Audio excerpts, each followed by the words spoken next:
And are you refreshed? Yes. Good. Now what? Thanks for inviting me into your tiny hot seat. I've been following you for, probably about 6 months now. It hasn't taken me long to realize that no matter what I ask, you're going to give me the same answer.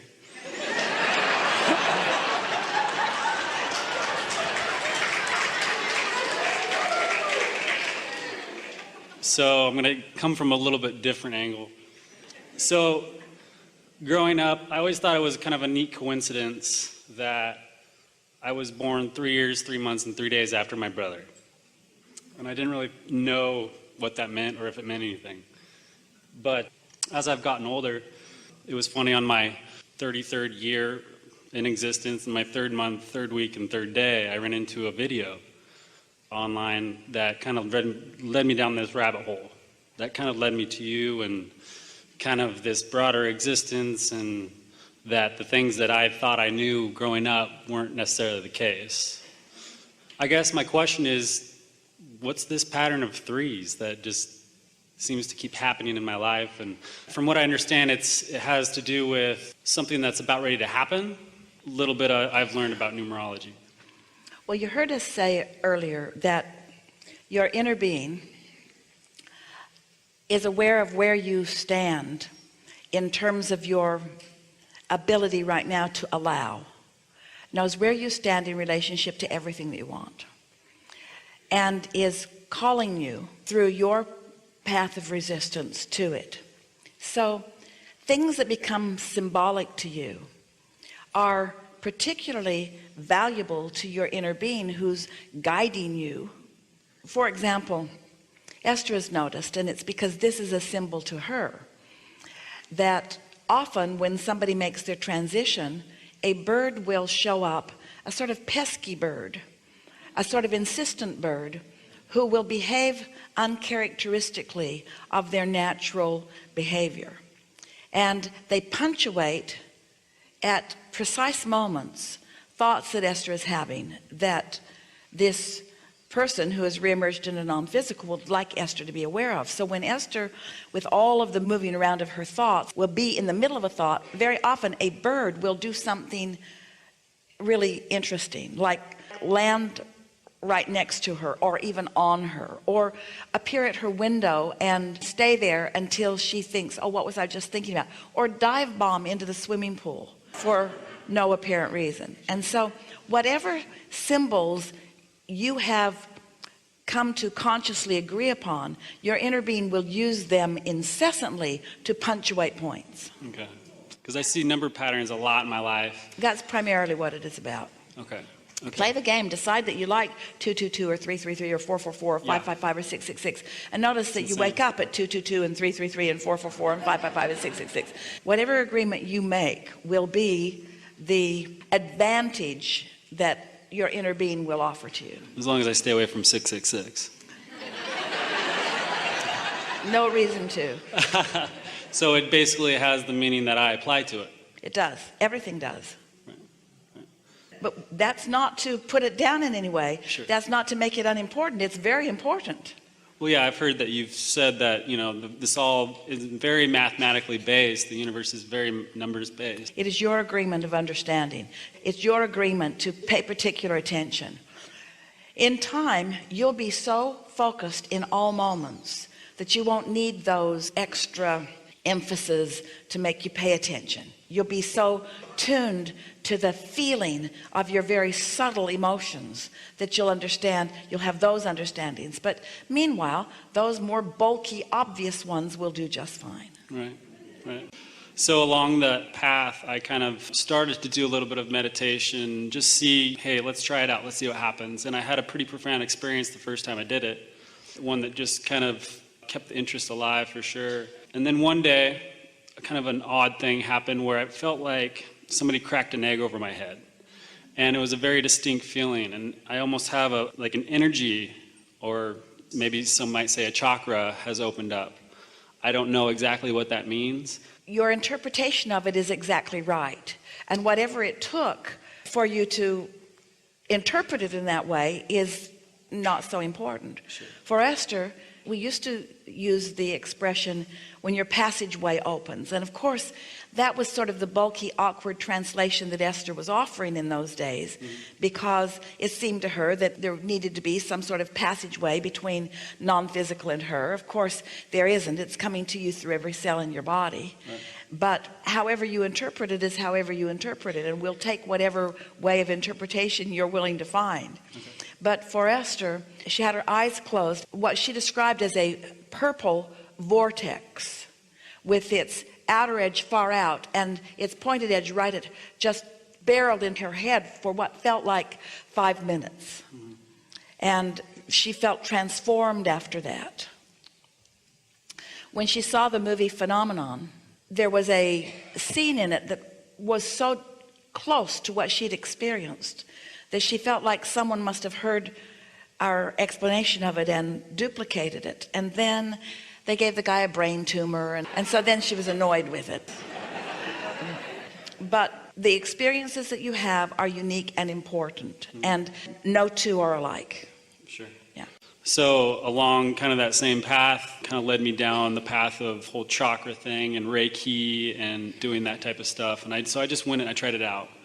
And about half hour in, she just stops and she just looks at me and goes, "Did you know you're a healer?" And I was like, I didn't know how to take that, but I do have a sense of energy coming out my hands that I don't know if I'm interpreting it that or because she said that or... Well, you can be whatever you want to be. But what she was recognizing was what we call an open passageway, is as good a word as anything. In that moment, you were open to the energy, and she was sensing or recognizing that connection of that stronger energy. Most people have so much resistance up that even though the energy is flowing to them, they don't allow it to flow through them. Sure. And so what she recognized with you, and it must be with anyone who is healing, the energy is flowing through you. Oh, I could feel it. But you are not projecting it at anyone. It is coming in response to you.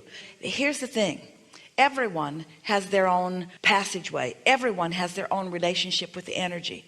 And so no one needs someone else to use their passageway to heal them. Everyone has their own passageway.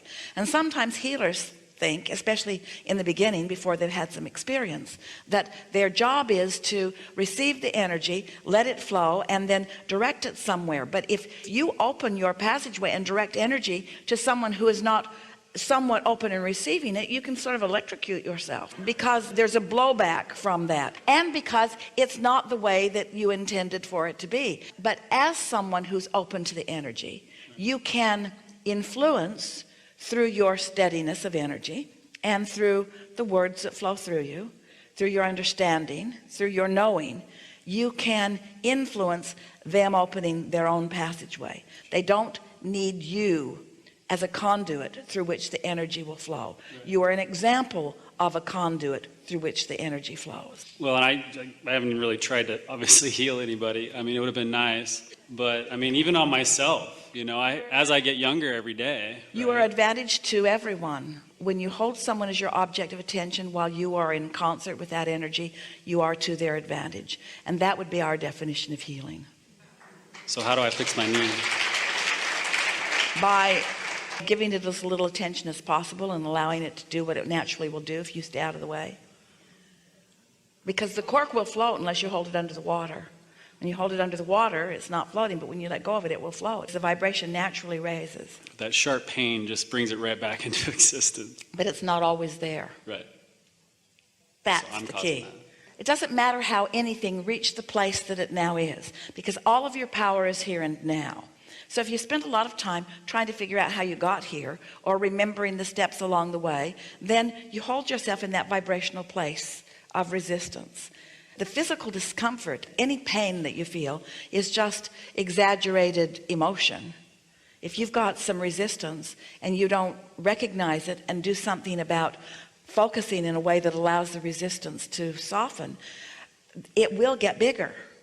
And eventually it gets big enough that then it is harder to take your attention from it, but you still can. Yeah.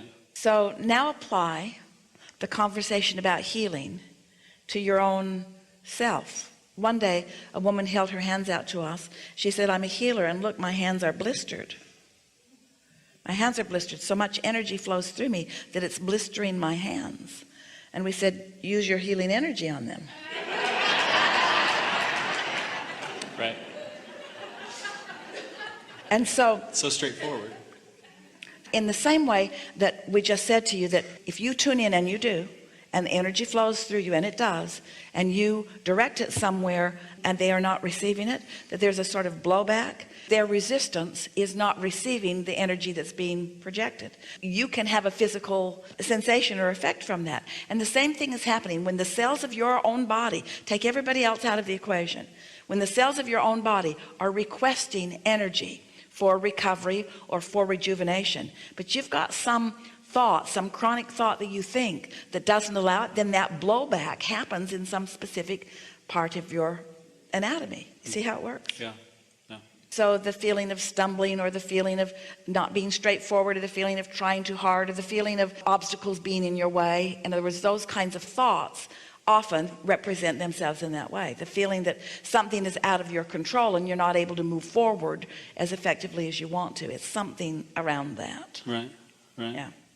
Esther blamed it on picking up a big piece of luggage. Picked up a piece of luggage that was really too heavy for her, wrestled it to the ground, but it was not the luggage itself. It was the attitude with which I have to do this thing that I don't really want to do and shouldn't really be doing. Here I'm doing something that I shouldn't be doing, and then just like the bird showing up at the right time, the pulled muscle shows up at the right time too, doesn't it? Right.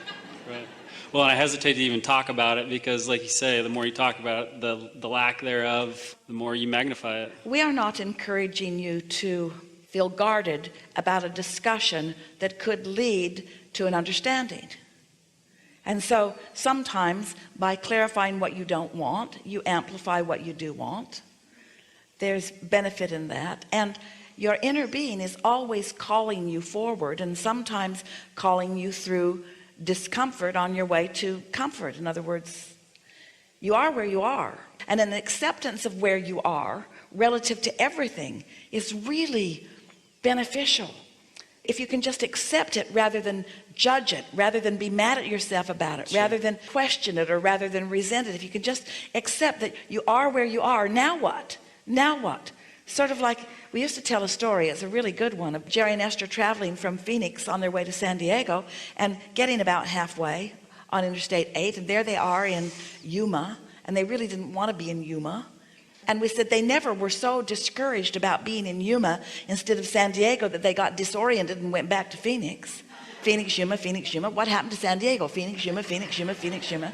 And so the same sort of thing. You're often not all the way where you think you really want to be, but in a very physical, very practical journey, you accept that there are steps along the way on your way to where you really want to be. And if you can relax and enjoy those steps, or enjoy that part of it, take pleasure in the clarification that's coming from it, then it can be meaningful, then it can be beneficial, then you can move more quickly through it, and then you never need to return to it again. In other words, it's sort of been there, done that, don't need to go back on that route.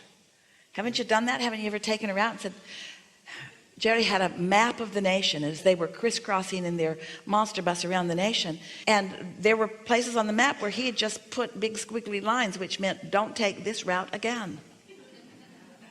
They had an exit guide when they would stop that explained what was at every exit on every major interstate, and on some of them he had big red X's, never eat here again. And every year he got a new exit guide, and every year he moved those things forward, because don't you want the benefit of having been there and having made your decision? Do you have to keep making the same decisions over and over again? So there is some benefit in having some conversations about what you don't want on your way to clarifying what you do want. But once you've identified what you do want, then let that be the predominance of what you talk about. Yeah. Enough? That's good. Really good. Thanks.